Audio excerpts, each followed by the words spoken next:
The harvest is ripe, but the laborers are few. Why did he use that word? God goes to extreme measures to bring the lost to himself. The greatest gift you will ever give this world is your intimacy with God. The Father, Son, and the Holy Spirit are all three inside of me. I've got the power right now. I think what Jesus really wants is people to go. I want to be the answer to Jesus' prayer request. Welcome to the Fuel for the Harvest podcast. When this gospel of the kingdom shall be preached in all the world, then shall the end come.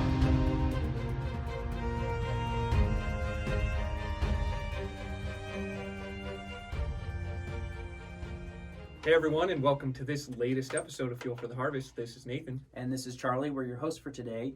And we're here with our good friend, Justin. And we just want to dig into his life and some of what he's been through. So, Justin, thanks for joining the podcast. Yeah, thanks so much for having me, guys. It's great being here. Hey to you guys out there. I'm excited to share. We like the beard, man. Thanks. Yeah, this is... You got handlebars going on today? Well, I'm trying. It's a new thing. I think it's my calling, so we'll see. Wow.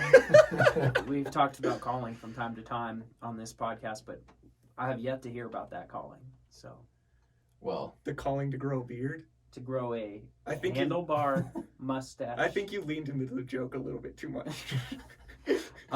Justin is not only a good friend of ours, he also does a lot of the creative and video work for Forge as a ministry, which this podcast is a part of. So, man, it's a fun time to have you on here. So, Justin, why don't you just start telling us a little bit about who you are and then dig into what was your life like? How'd you come to know Jesus, and what's some significant points in your life? I know we'll get into some of that, but would love to just have you kick it off. Yeah, awesome. We'll do. Yeah, so we'll start just way at the beginning, back when I was born. So definitely... Born at a young age? Born at a young age, yep. And so I was born into a Christian home. I can remember from just age 0 to 4, basically, you're born to that. Going to Sunday school, those kind of things, just doing all that.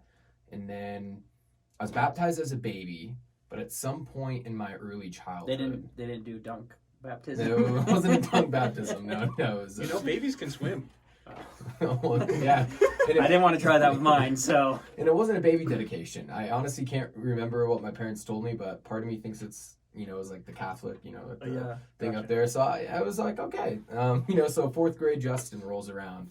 It's like, I actually really want to be baptized. I want to make this decision for myself. Mm-hmm. And so I ran with that. I took a baptism class, and I really liked it. It was great, and ended up being baptized. And so from that moment, I was like, okay, this is it. Life's about to get good. I'm with Jesus. He's in my life. This is awesome. He's just easy from here on out. Exactly. Easy here on out. Was not. Was not easy at all. And I remember from that moment on, it got pretty hard. I remember my parents starting to fight a bit more, and I remember just hiding under my bed and just crying because I was so confused and scared, didn't really know what was going on. No one told me this is what was going to happen right in the baptism class, but that's definitely what came from after the baptism. And then from that point on, from 4th grade up until about, I would say sophomore in high school, it was very much, going to church, youth group, those kind of things, living the one-way lifestyle, at church, and then the other lifestyle at school, saying the one thing here, doing the other thing there, and just kind of I got to stop you before we continue, just because I'm curious. Do you feel like when things started to get difficult after you were baptized, do you feel like that was God testing you? Was that's just life, and life was difficult and you didn't realize it? Do you feel like it was the enemy coming against you? Just out of curiosity, what do you feel like that was about? Or have you processed that? That's a great question. I guess the easy answer is all three. I don't know. I guess we can just go with that. But life is hard. Yeah. We live in a sinful and fallen world, so we're gonna come up against just things of evil in general, even if it's not from the enemy, but it's from the fall, right? Absolutely. So those things are gonna happen, and then it could have been the enemy testing me, or the enemy just attacking me, attacking the marriage, the family. And it could have been God testing me as well. I don't 100% know exactly what it was. But I don't know if that answers your question. Curious, so. And I would imagine that in most cases in our life, we're not going to know always where difficulties are coming Yeah. from, because I mean, the scriptures do talk about God disciplining us, and the testing of our faith produces steadfastness. And like, there's another one in Romans. So like, I mean, I think it's hard to diagnose exactly where some of these difficulties come from, but we know for sure that God's going to bring them to good, which is one of my favorite promises in all of scripture there in Romans 8. Yeah. Yeah. Which is honestly a beautiful segue into basically the rest of my Yeah, there you go. So testimony. you're basically living a hypocrite Yeah. life, the glorious hypocrite. Exactly. I'm not calling you that. Oh, Just thank you. Summarizing what you said. Reciprocate. Here I am on this podcast. Thanks, guys. Yeah, so roll around to sophomore to junior year of high school. So this is a very significant part of my life, where on July 20th, 2012 was the Aurora Theater shooting. Yeah. And I was actually Colorado, right here, not Aurora, far Colorado, from where we're at. born and raised here, and here in Aurora. Never thought something like this would happen, and I was actually there that night with a few of my friends, and so we experienced the trauma, the evil of a man walking into a theater and killing 13 people. Technically at that time 12, but one of the women, one of the women who was pregnant, actually, that baby had ended up dying from that. And so 13 lives were lost that night, and thus started a very hard trajectory of life from that point. So I was 16 years old at the time when that happened. So, 16-year-old Justin's trying to figure out, like, oh, how do I cope and deal with such a trauma, right? Such evil. It's like growing up, going to church, all these kind of things tells me, like, oh yeah, I should run to God and, he'll make everything better. But there was this other part of me that was speaking a little bit louder that was like, well, why would a good God let something like this happen? Why would a good God allow for this evil, for these people to die, for a little girl who was there at the movie that night to die? Just doesn't make any sense to me. So it really started a painful trajectory. But even before I get to the the more painful parts of that experience, so once that had happened, the next day I had tweeted on Twitter, when I guess that was big. Maybe it still is. I don't know. I don't use Twitter it anymore. So, but I was like, I'm gonna go back to the movie tonight. I'm gonna go back to The Dark Knight Rises to watch the movie for all the men, women, and children who didn't get to finish it. I don't know what it was inside of me, but I was like, I'm not gonna let this defeat me, even though I basically did later. But head and the heart, it's always a million miles apart.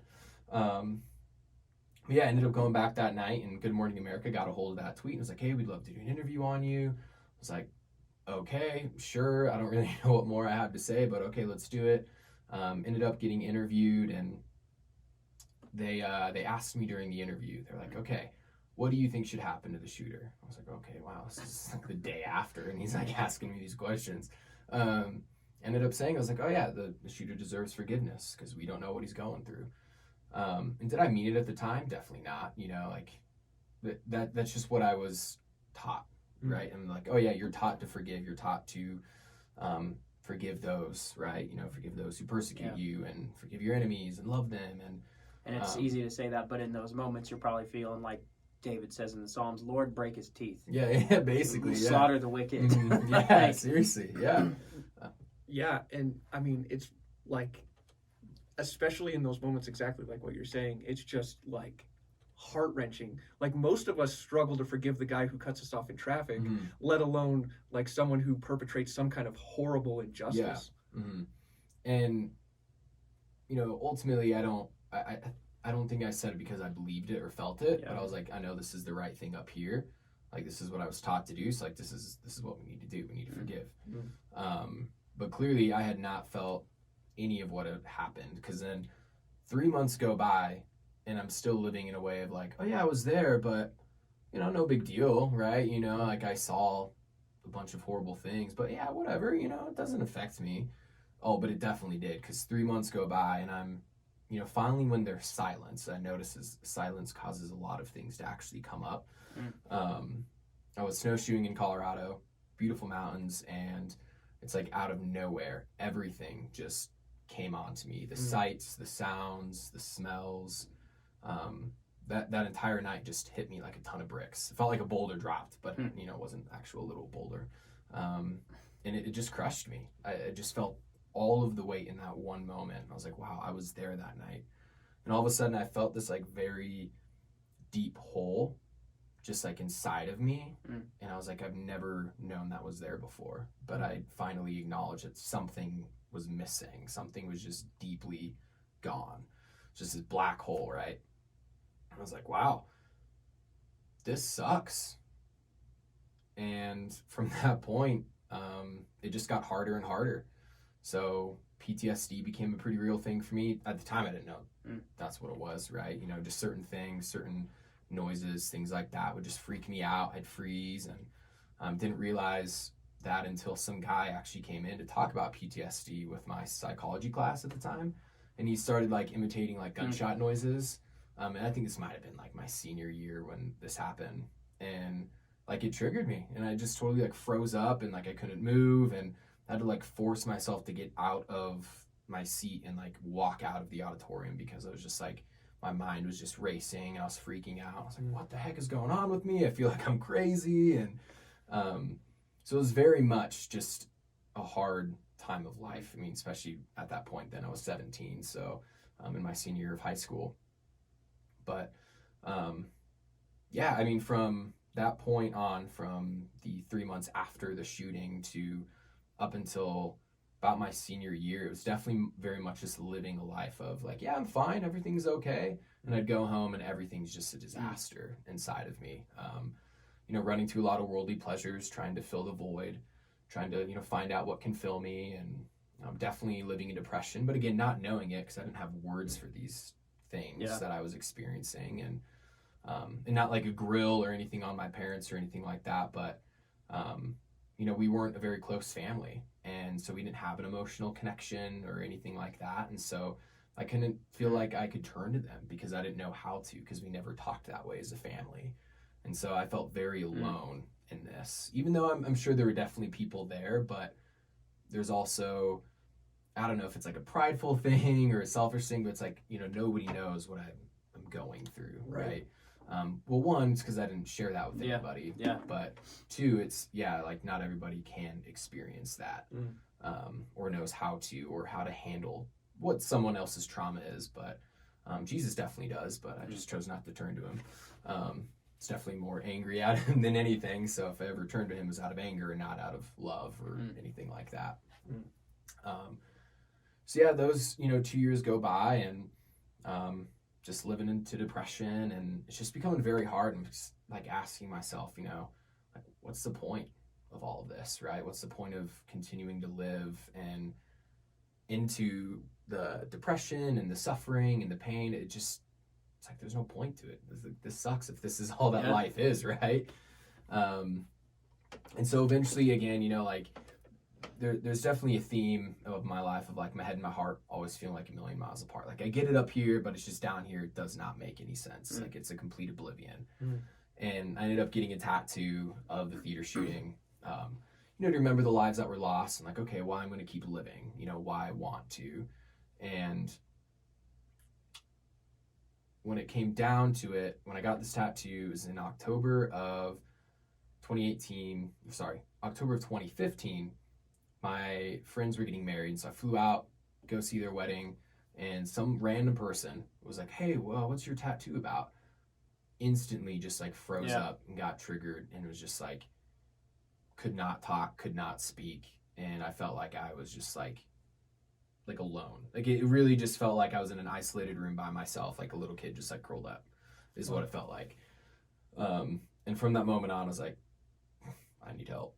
You know, I was like, I just knew instantly, I was like, I need help. Like something's not right up here.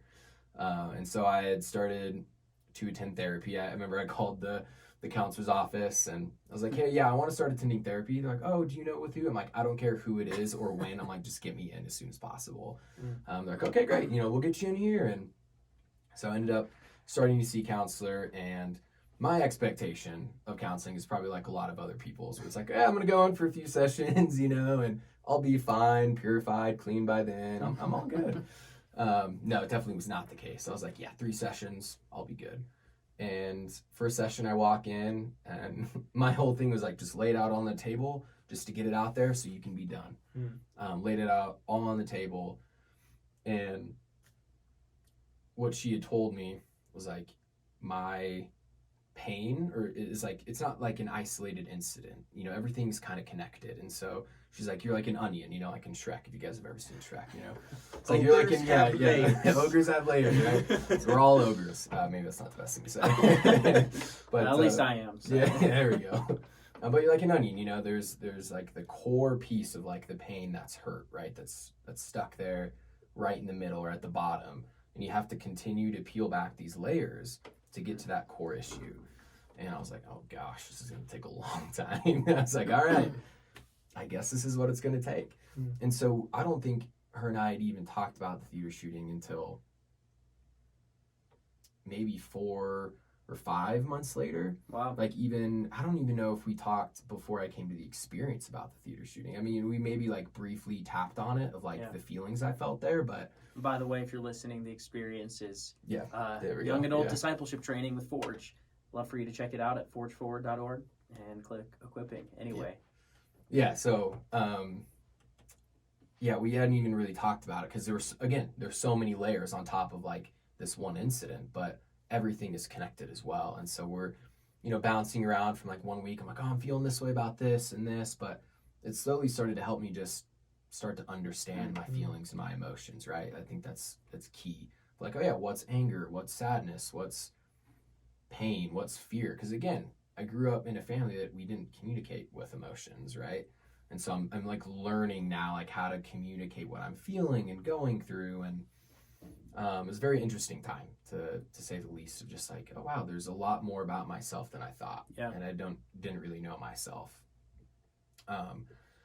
So about 3 months into, or maybe it was like 2 or 3 months, I can't remember exactly when it was, but my counselor had given me this book called Man's Search for Meaning by Viktor Frankl. I don't know if you guys have read it here, any of the listeners have, but completely just changed my life. I mean, you know, this man who's a psychiatrist in the time of the Holocaust, a Jewish man, and he gets taken to imprisonment camps and torture, and he just goes through all of it and his experience of what happened. And he kind of looks at it from a very objective point of view because he's a psychiatrist. But he's asking the question of like, what is the man's search for meaning? You know, what are people, what he had found is that more people were ending up dying when they didn't have some sort of purpose or some sort of goal to live for, to aim for, or some sort of trajectory. Like the people who lost hope were the ones that ended up dying quicker or dying faster than the ones who actually had hope for something, which I thought was very interesting. And something that had really changed everything, of just like one little sentence basically. He's like, pain and suffering is inevitable, but the only thing that we can do is change the way that we see it. And that just like blew my mind. I was like, what? Like I have a say in this? Like so sorry, excuse me. You're good. Like I have a say in this? I thought you know, this is just life. Like this is what happens. You know, so many people have told me, you know, when I'm like telling them about what had happened or like what I had gone through, not like in detail, but just like, I was here at this thing, like, oh, it's all part of God's plan. You know, I'm like, what is that even supposed to mean? You know, like I'm hearing these things, like it's part of God's plan for me to just be in pain and suffering. Like there's nothing that comes from that other than that. Like that sucks. So this entire time I'm just thinking this and feeling this. And then this book tells me, oh no, you have a choice. I'm like, wow, like that makes, like it makes me want to keep going for something. Like there's got to be something more to life than just the pain and suffering I'm living for, right?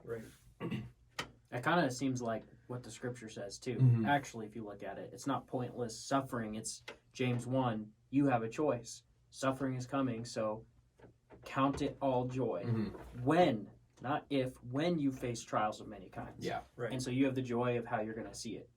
Exactly. How you're going to view it, what you're going to do in it. Go figure that someone in the world would discover something that God spoke as true. Right? Yeah, it doesn't happen that way, does it? Yeah, and what's really cool too, not to like jump way forward, but you know, some months after the experience, like a lot of stuff happened, a lot of change in me. I read the book of Job, and oh my gosh, like I was like, whoa, this is so poignant, it's so real, it's true, it's raw, and there's so much truth to it. Of just like, I think in Job 36:15, I think it might be, but Job says like he delivers the afflicted by their affliction and opens their ear by adversity. And it's just like, whoa, like, so through pain and suffering, God delivers you through the pain and suffering. Like the only way through it is to go through it, right? And then he opens your ear by adversity, right? So, and then at the end, Job 42, Job says, I had only heard of you by the hearing of the ear, but now my eyes see you, right? And so it's like through his pain and suffering, Job actually saw who God was, who's good, gracious, glorious, loving, right? And so I think it's just fascinating how pain and suffering can develop so much, well, not just character, but also like love for the Lord and realization of like this humility that like, oh yeah, like I'm literally just but a breath, like just dust, right? And like I'm just one moment in this vastness of eternity, right? But God is like, but I see you and I love you, this like little speck of dust, right? And there's just something beautiful about it. But anyways, let me backtrack because that kind of pulls forward. Where was I? I don't know. I mean, so you were getting counseling and you. That's right. Okay. You went to the experience and. That's right. Yeah. Thank you. Sorry. See, you read man's. Yeah, man search for me. Yeah. See, I jumped forward. So I went to a young adults little camp up in Buena Vista, and one of the Forge speakers at the time was Laura Bulgren, and she had spoke about how, you are the apple of God's eye. I was like, no, I'm not. I was still very mad at God at this point. I was just like, I'm not the apple of God's eye. God does not love me. He loves everybody else, but not me, right? So his promises are for everybody else, but not me. And I think we can all kind of, at some I resonate point with lives, that. believe that lie, which so much of us can do. And then I remember my friend walking over to me, and he's like, "Hey, how you doing?" It's like, "Oh, I'm fine." I'm not gonna say what he said, but he looked at me and he's like, "Yeah, no, you're not. You're not fine." And I was like, "You're right. I'm not." And I just began to weep and cry and just let it all out. And I just remember being very angry. And I was still like angry with God, but more than that, I was angry with and grieving for the first time the theater shooting. I'd never actually let myself grieve and like just cry the pain and the suffering, to actually lament what had happened that night and for the lives that were lost and for the evil that was committed. It was the first time. So it's like, I was angry with God, but I was also angry at the evil. Yeah. Angry at the sin that was committed that night. And it was the first time that happened. And crazy or not, I think 6 months later when I did the experience, Laura, she came up to me and talked to me. She's like, I went back to that room the next morning, and she's like, I was in that corner where you were just crying. And she's like, I just started weeping because she had felt like the weight of that, whatever I was carrying, the weight of just the pain and just like the evil, right? All of that I was just carrying, and like cried it and grieved it off really. And she said she just started weeping because she had felt all of that in that corner.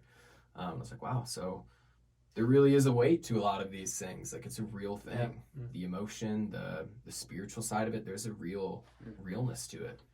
And then the next morning after that, grief, I went up to this little chapel up there, and I was like, all right, God, listen, we're done. I was like, I'm done with you. Like, I'm tired of this. Like, I believe you're real. I totally do. But I'm just done. I don't want anything more to do with you. And I threw some choice words in there too, but I was like, this is it. I'm done. And then proceeded to be like the hardest month of my life. He definitely was like, all right, that's what you want. And that's your choice. And that was the hardest month. I had struggled a lot during those years with suicidal thoughts and everything, but this was a month where it really like became very apparent to me. I was like, this is what I want to do. Because again, I was like, well, what's the point? I'm only continuing to live for this stuff. And I'm like, yeah, okay, I remember this book, but I'm like, how does that even work? How does that even happen? Like, how will this come about? How can I find some purpose in this? And so I remember it was one specific night, don't remember the date, but it was a night, and I was like, all right, this is the night I'm going to do it, have it all planned out. This is where I want to do it, how I'm going to do it, and it's going to happen. I'm going to end my life. And, this like this whisper, still small voice. I don't even know how to explain it, but I just knew it was not from me, but it was just his voice that said, yeah, you can end your life. You have free will to do so, or your life is going to impact somebody one day. I was like, I think I want that. And then it was like, maybe this is the purpose that Viktor Frankl was talking about, right? That like there is meaning behind the suffering, because like you can use that to help somebody one day. And I was like, wow, that actually sounds kind of nice. I think I want to do that route. Okay, like let's do that. Let's try that. And so slowly started to like rebuild this like fractured heart, right? This fractured soul of just like, okay, maybe God isn't as bad as I think he is. Maybe he is pretty good. Someone did speak to me and I'm pretty sure it was God. So I'm like, maybe he does love me. I don't know. So, I maybe prayed like every now and again, not like I was like every day, or I was just like, yeah, once a month. Hey, how you doing? And then Laura, she's like, hey, have you ever heard about the experience? You should try this thing. And I was like, okay. I just really wanted to get out of my house and out of Aurora, basically, go and do some traveling. Like I did not want to do the experience for God at all. I was just like, yeah, I'm just going to come and do my thing. And my prayer was like, all right, God, if you want me to do this, you will make it happen. Because, part of it's raising support to get there. Right. And I was like, all right, if you want me to do this, you'll make it happen. And he did. I was like, okay, looks like I'm doing it. And he did it in like 2 months, which typically doesn't always happen that way. Right. So I was like, all right. It's a significant chunk of change. Yeah. So I was like, all right, I guess this is it. And showed up, and kind of how the experience works is like for the first like 2 or 3 weeks, you go through relearning the truths of who God is.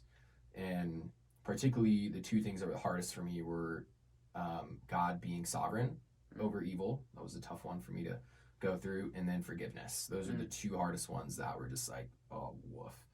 Like, these suck. I was like, I don't want to believe these at all. I was even looking back at like previous class notes from like the binder that I had just earlier today. And I was like, even on like the sovereignty one, like, it's just like, yeah, this is hard. Like even still now, it's like hard to like really just like allow myself to continue to believe in God. Not believe in God in the sense of like I don't believe in him, but just believe his goodness in the midst of the evil. Right. Because it's hard sometimes. Let's be real. And so yeah, go through all those classes, and then we go on this mission trip. And so I went overseas to Honduras, and a lot of stuff happened in Honduras. But right before, Adrian Dupre, one of the speakers for Forge, had taught a lesson about pain and suffering, or maybe it was about suffering, one of those. Delight in suffering or something like that. Yeah. And then, his classic, like, I'm tired of men being sissies for Christ, or just Christians being sissies for Christ. And it's like, maybe I'm being a sissy, like, Viktor Frankl talks about this too, of like how, like, to be a steward of your suffering, because like what you have been given is yours, and how are you going to deal with it? How are you going to use that? And so I was like, maybe I should try something different. Maybe I should do something different. So I was like, all right, God, before I left for Honduras, I'm like, I want to give everything to you in the sense of like, I'm tired of being 50% in, 20% in one day. Like, I want to be 110% in. Like, if you suffered this much, and like, I want to be just yours. Like, I want to be a Christian and not one that's just lukewarm. I was like, if this is what it takes, let's try it. Let's give it a shot. Because I'm like, yeah, maybe I can just walk out later. I don't know. I was like, we'll just see my choices. And went to Honduras, and I can't remember exactly what day it was, but I got really sick one day. And I don't know what I ate. Some people think it was the peanut butter. Maybe it was just when I was brushing my teeth with the water. You brushed your teeth with the water? Well, I didn't swallow, so I was like, well, yeah. Bad idea. In your mouth. Yeah, well, okay. True. But yeah, probably wasn't the smartest thing. But anyways, God used it in amazing ways. Like, he can use all things for his good. Ended up being sick for like 2 days, just bedridden, while the group's like off, like going to the villages and hanging out with the kids, or like going zip lining, I'm like over here in bed, just like crying my eyes out because I'm in so much pain. I'd lost 10 pounds in 2 days. I'll let you guys know what was coming out the back end, and it was blood. So it was not like it was good stuff. That's bad, man. It was bad. And I'm like, wow. If that ever happens to you, see a doctor. Yeah, definitely see a doctor. But yeah, I was just like, wow, this sucks. And one of two things came to me. I was like, well, I can continue to get mad and try to deal with this on my own. Or I was like, oh, what if I like actually tried to give this to God? I've been doing it one way for the past 4.5 years by this point. I'm like, what if I tried something different? It's like, let's do something different. So I gave it to God. And it was the first time like I had this image of just Jesus being on the cross in pain and in suffering. I was like, wow, like Jesus actually did that. Like he actually suffered. He was actually fully man and fully God, and he suffered on the cross. And it was the first time Jesus became real to me, really, of just like, wow, like I can actually feel like I can, like, what's the word? Like feel him, or, you know, just like feel what he felt. presence. Like Yeah, actually yeah. share in the fellowship of his suffering. Exactly. That connection, intimacy with him in that suffering. Exactly, yeah. I was like, wow. So I began to pray this prayer of just, I can do all things through Christ who gives me strength. And yeah, you know, sometimes I think a lot of us misuse that of like, oh yeah, didn't study the night before, but I can do all things through Christ who strengthens me, you know? Gonna win the football game. That's right, exactly. Gotta win the football game. What if they're both praying to win the game? I don't know. Just Yeah, saying. I mean, I don't know. Does God choose sides? I don't know. He does. He chooses his side. That's true. He does choose his side. Chooses the good side. And so, yeah, I began to just pray that prayer. And I can't tell you, I probably prayed that thing like, I could not sleep at all. So I was just all the time praying that prayer. And I think you mentioned something kind of similar to this with you and Dara when you guys were traveling at some point. But, like, the pain did not go away, but it definitely subsided. Like, I could feel a drastic difference of when, like, I stopped and it just, like, felt horrible. And then when I prayed that prayer, I still felt the pain, but it wasn't as bad. It was bearable. I was like, huh, like pain and suffering is inevitable, right? You know, but what's beautiful is that God meets us in the midst of it. And he may not take it away, but again, like Job, he delivers the afflicted by their affliction. It opens their ear by adversity. And so again, like these verses, you know, starting to ring true, just more and more of like what those things are and what they mean. And then so, you know, 2 days pass and I'm like, okay, like feeling a little bit better, still under the weather. And then we go to this church service. And, you know, I pray this prayer and all of a sudden like spiritual attack happens. That's probably like a whole other episode, a whole other story. But yeah, I get spiritually attacked and, you know, for about an hour, like this thing is like fighting and people are praying over me. I feel like at one point I drink holy water. I have to call people sometimes and be like, what even happened that night? You know, because they can piece it together better than I can. And so it's like, okay, I had this like horrible sickness and then spiritually attacked. And I'm like, oh, I'm beginning to realize like, oh, God can take care of me in my health and my physical wellness, right? And then God can also take care of me spiritually because he did. And, you know, there's still some things I'm like, you know, maybe, you know, like those strongholds of like, all right, Justin, you prayed this prayer of like, you want 110%. Yeah. I'm like, it's going to hurt. You know, like there's going to be some things that have to come out so I can actually go in. No pain, no gain. That's right. No pain, no gain. Well, yeah, and that whole concept of he must increase and I must decrease, like John the Baptist said, like it's a very real thing. Yeah. Like as we surrender more and more to Jesus, that becomes more and more of a necessary reality. Like there's going to be things where he's like, yeah, that needs to go. Yeah. Yeah, and maybe you can just share, Justin, before we wrap up in the next minute here, what from that place, how has God helped you grow to where you're at today? Yeah, I'd say the biggest thing to like basically just go past all of this, the last part of the experience, you know, you go to this deep camp and the hardest thing for me to do was forgiving James Holmes. And again, you know, I can't exactly remember. I think it might be in Matthew. But, you know, it's pray for your enemies, pray for those who persecute you. Yeah, and the Lord's in the Sermon on the Mount. Sermon on the Mount, yeah. And so